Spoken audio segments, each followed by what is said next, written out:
जगतपुर नामक गांव में एक गरीब किसान रहता था जिसका नाम गोवर्धन था। वह स्वभाव से बिल्कुल सीधा और सरल था। वह हमेशा सबकी मदद करता था। वह दिन रात अपने खेत में कठिन परिश्रम करता था, परंतु मुश्किल से ही अपना पेट भर पाता था। गोवर्धन के घर में उसकी पत्नी रमा भी थी, जो गर्भवती थी। एक दिन गोवर्धन अपनी पत्नी से कहता है, मैं दिन रात इतनी मेहनत करता हूँ, फिर भी हम लोग रूखा सूखा ही खा पाते हैं। तुम्हारी इस हालत में तो तुम्हारे लिए अच्छा खाना होना चाहिए, परंतु तुम्हें क्या लगता है कि हमारे पास कभी इतने पैसे होंगे कि हम लोग अच्छा खाना खा सकेंगे और आराम की जिंदगी जी सकेंगे? इतने में रमा बोलती है, आप इतना निराश क्यों हो रहे हो जी? आप अपना काम ईमानदारी और मेहनत के साथ करते रहिए। भगवान हमें इसका फल जरूर देंगे और हर चीज के लिए सही समय होता है और सही समय पर ही मिलती है। आपने कभी किसी का बुरा नहीं किया है, बल्कि जो आपसे मदद मांगने आता है आप तुरंत उसकी मदद करते हैं। भगवान आपको इसके बदले में अच्छा फल जरूर देंगे। रमा इसी तरह की बातें करके गोवर्धन को दिलासा दिया करती थी। गोवर्धन का बड़ा भाई घनश्याम भी इसी गांव में रहता था। दोनों भाइयों ने पिता की मृत्यु के बाद जमीन आधी आधी ले ली थी। घनश्याम एक चालाक व्यक्ति था, जिसने चालाकी से अच्छी और उपजाऊ जमीन ले ली थी और बेकार जमीन गोवर्धन को दे दी थी। घनश्याम को अपनी जमीन से पैदा हुई फसल का अच्छा मुनाफा होता था, पर वह कभी भी अपने छोटे भाई की मदद नहीं करता था। इसके बावजूद भी गोवर्धन ने कभी भी इसके बारे में कोई शिकायत नहीं की। गोवर्धन अपने खेतों में खूब मेहनत करता था। एक दिन गोवर्धन कहता है, रमा, मैं खेतों पर जमीन जोतने जा रहा हूँ। आज दिन भर वहीं रहूंगा। शाम तक ही काम पूरा हो पाएगा। तुम अपना ध्यान रखना और खाना समय पर खा लेना, ठीक है? रमा कहती है, परंतु क्या आप खाना खाने के लिए भी घर नहीं आएंगे? गोवर्धन जानता था कि घर में केवल थोड़ा सा ही राशन बचा है, इसीलिए वह जानबूझकर रमा से कहता है, देखो, मैं वहीं पर कुछ खा लूंगा, लेकिन तुम समय पर खाना जरूर खा लेना। ऐसी हालत में भूखा रहना बिल्कुल भी ठीक नहीं है। गोवर्धन खेतों की तरफ जा ही रहा था, तभी घनश्याम ने पीछे से उसे आवाज लगाई। गोवर्धन बोलता है, अरे घनश्याम भैया, आप?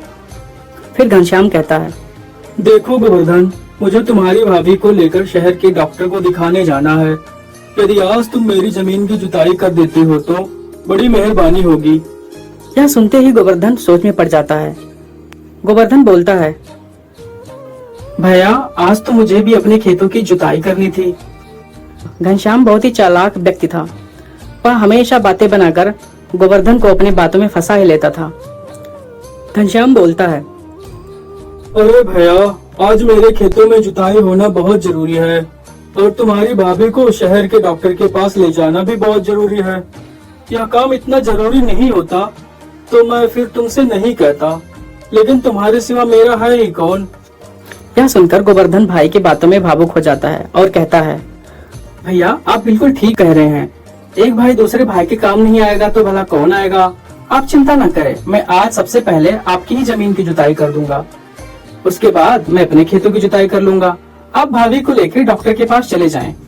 फिर घनश्याम कहता है, धन्यवाद गोवर्धन, तुमने तो मेरी बहुत बड़ी समस्या ही हल कर दी। तुम शाम तक मेरे खेतों की जुताई जरूर कर देना, ठीक है ना? मैं शाम तक वापस आ जाऊंगा। इस तरह से अपनी बातों में फंसाकर घनश्याम गोवर्धन को अपने खेतों की जुताई के काम में लगा देता है और फिर अपने काम से निकल जाता है। गोवर्धन पूरा दिन मेहनत कर घनश्याम के खेत की जुताई कर देता है। शाम को जब घनश्याम खेत देखने आता है तो वह खेत देखकर मन ही मन बहुत खुश होता है और वह सोचता है, कितना बेवकूफ है मेरा छोटा भाई। मैंने उसे अपनी बातों में फंसा ही लिया और उस बेवकूफ ने अपना सारा काम छोड़कर पूरे दिन मेरे खेत खोदने में लगा दिया। चलो, मुझे क्या, मेरा तो काम हो गया। हा हा हा हा। घनश्याम गोवर्धन से कहता है, अरे भाई, बहुत बहुत धन्यवाद, तुमने तो पूरी जमीन ही जोत दी। वाह, मैं कल आराम से इसमें आके बीज बो सकता हूँ।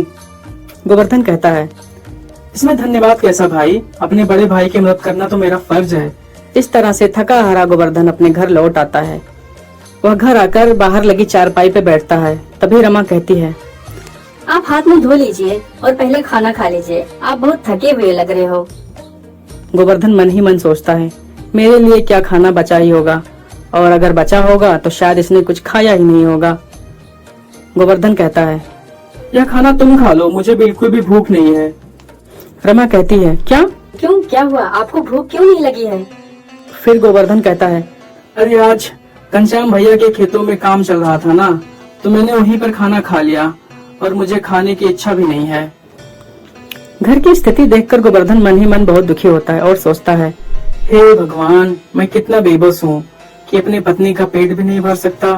बेचारी इस हालत में भी घर का सारा काम करती है, लेकिन फिर भी मैं उसे खाना नहीं खिला सकता। मुझे इसकी यह हालत देखी नहीं जाती। यह सोचते सोचते गोवर्धन सो जाता है और वह अपने सपने में देखता है कि लक्ष्मी उसके ऊपर सोने के सिक्कों की वर्षा कर रही हैं। अगले ही दिन गोवर्धन जैसे ही उठता है, वह अपनी पत्नी को सारी बात बताता है। गोवर्धन कहता है, रात को मैंने एक सपना देखा। लक्ष्मी जी मेरे ऊपर सोने के सिक्कों की वर्षा कर रही थी और हमारी गरीबी दूर हो गई है। रमा कहती है, यह तो बहुत अच्छा सपना है। सुबह का सपना सच होता है। भगवान आपकी मदद जरूर करेंगे। गोवर्धन कहता है, चलो आज जाकर खेतों की जुताई करनी है। वहाँ से आते आते मैं कुछ खाने का सामान भी ले आऊंगा। यह कहते हुए गोवर्धन खेतों पर चला जाता है और वहाँ जाकर जुताई का काम शुरू कर देता है। जुताई करते करते जमीन से एक मटका निकलता है। गोवर्धन कहता है, अरे यह क्या है? लग रहा है कोई बड़ा सा बर्तन है। खोद कर देखता हूँ कि आखिर यह है क्या। गोवर्धन जैसे ही थोड़ी और खुदाई करता है, उसे एक बड़ा सा सोने का मटका दिखाई देता है। मटका खोदने पर उसकी आंखें खुली की खुली रह जाती हैं। उसमें सोने के 2 मोहरें पड़ी थीं। गोवर्धन बोलता है, अरे यह क्या? मटके में तो सोने की 2 मोहरें पड़ी हैं। भगवान ने मेरी सुन ही ली। मेरा सपना सच हो गया, इसीलिए मुझे सोने की मोहरें मिली हैं। तभी अचानक उसके सामने एक बूढ़ी अम्मा आती हैं और कहती हैं, बेटा, मैं एक लाचार बुढ़िया हूँ।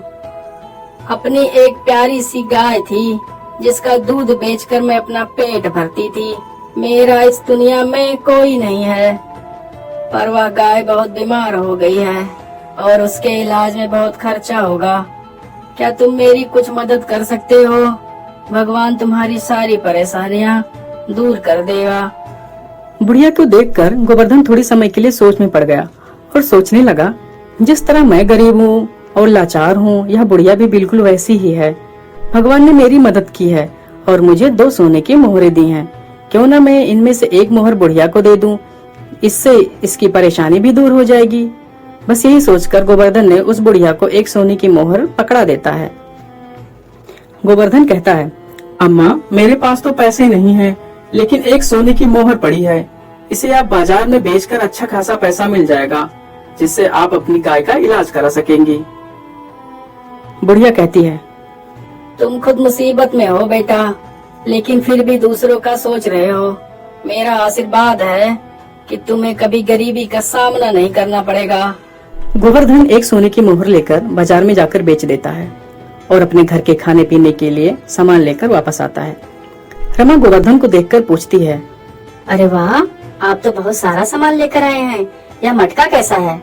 गोवर्धन उत्तर देता है, आज मुझे खेत की जुताई करते समय यह सोने का मटका मिला है। इसमें मिली एक सोने की मोहर मैंने बेच दी। उसी से बहुत सारे पैसे मिले हैं, जिससे मैं खाने पीने का सारा सामान लेकर आया हूँ। गोवर्धन और रमा उस रात भर पेट खाना खाकर आराम से सो जाते हैं। तभी गोवर्धन को एक बार फिर सपना दिखा, जिसमें महालक्ष्मी गोवर्धन से कहती हैं, गोवर्धन, मैं बहुत खुश हूँ। तुमने मुसीबत में होते हुए भी एक लाचार बुढ़िया की मदद की। तुम्हारे पास केवल 2 ही मोहरें थीं, जिसमें से तुमने एक उसे दे दी। मैं तुम्हें आशीर्वाद देती हूँ। जो घड़ा तुम अपने खेत से लाए हो, वह एक जादुई सोने का घड़ा है, जिसमें रोजाना सुबह एक सोने की मोहर आएगी, जिसे बेचकर तुम अपना घर चला सकोगे। गोवर्धन अचानक से उठ जाता है और सपने के बारे में सोचता है। एक दिन पहले सपने में महालक्ष्मी ने मुझे सोने की मोहर दी और वह सपना सच हो गया। लगता है हर रोज एक सोने की मोहर वाली बात भी सच होगी। महालक्ष्मी ने मुझ पर कृपा की है। अगले ही दिन जैसे गोवर्धन घड़े को देखता है तो उसमें एक सोने की मोहर आ गई थी। यह देखकर गोवर्धन नाचने लगता है और अपनी बीवी रमा को सारी बात बताता है। रमा कहती है, सच्ची? देखा ना, मैं कहती थी समय पर सब कुछ ठीक हो जाएगा। आप हमेशा लोगों की मदद करते हैं, इसी का फल भगवान ने आपको दिया है। अब हमारी परेशानी और गरीबी के दिन दूर हो गए हैं। यदि हर रोज हमें एक सोने की नई मोहर मिलेगी तो हमारा घर का खर्च भी चल जाएगा और खेती के लिए बाजार से सामान भी आ जाया करेगा। आपको अब कोई भी चिंता करने की जरूरत नहीं है। इसके बाद हर रोज उस जादुई घड़े से एक सोने की मोहर आती और उसे बेचकर गोवर्धन अपनी जिंदगी चलाता। अब उन दोनों की जिंदगी बहुत आराम से कट रही थी। वह हर एक जरूरतमंद इंसान की मदद करता था और अब गोवर्धन के पास रहने के लिए घर और पहनने के लिए अच्छे कपड़े भी थे। इस तरह गोवर्धन की तरक्की देखकर घनश्याम सोच में पड़ जाता है कि आखिर इसके पास इतना पैसा आया कहाँ से। यह जानने के लिए घनश्याम गोवर्धन से कहता है, अरे भाई, कैसी चल रही है जिंदगी? मैंने सुना है कि तुमने अपने मकान की बहुत अच्छी मरम्मत कराई है और घर में खाने पीने का खूब सामान भी ले लिया है। कहीं लॉटरी लग गई है क्या? गोवर्धन बहुत सीधा आदमी था। वह अपने भाई को सारा बात बता देता है।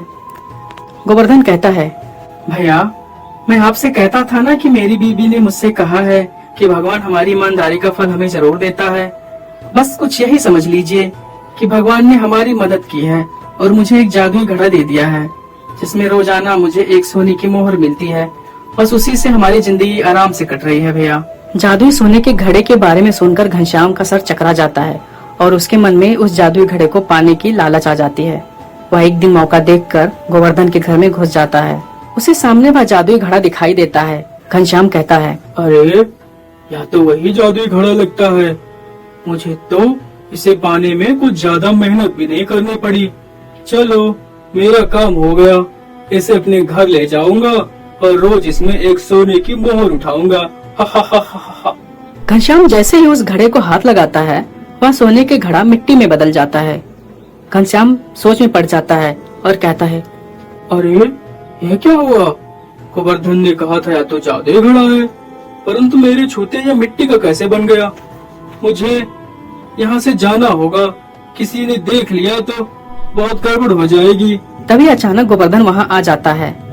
गोवर्धन कहता है, अरे भैया, आप यहाँ आना कैसे हुआ? घनश्याम उसे देखकर घबरा जाता है और उससे झूठ बोलता है, अरे घनश्याम भाई, मेरी मुर्गी का पता नहीं चल रहा, कहीं चली गई है। बस उसे ढूंढते ही ढूंढते यहाँ आ गया। मैंने सोचा शायद पीछे के दरवाजे से तुम्हारे घर में घुस गई हूँ, लेकिन यहाँ तो मिली नहीं। अच्छा, मैं चलता हूँ। गोवर्धन अपने भाई की भावना को समझ जाता है। गोवर्धन सोचता है, भाई मटका चुराने के लिए घर में घुसा है, परंतु मैं उसे कुछ कह भी नहीं सकता। उधर घनश्याम भी समझ जाता है यह मटका भाई को भगवान ने उसकी ईमानदारी के लिए दिया है। उसका जादू केवल उसी के लिए है। गोवर्धन की अच्छाई और ईमानदारी का फल भगवान ने उसे दिया है। हम लोगों को अपने जीवन में नेकी और सच्चाई से जीवन जीना चाहिए। अगर हम मेहनत और ईमानदारी के साथ काम करेंगे तो भगवान भी हमारी मदद जरूर करेंगे। हे दोस्तों, अगर कहानी पसंद आई हो तो चैनल को लाइक और सब्सक्राइब करना ना भूलें। मिलते हैं अगले वीडियो में, तब तक के लिए धन्यवाद।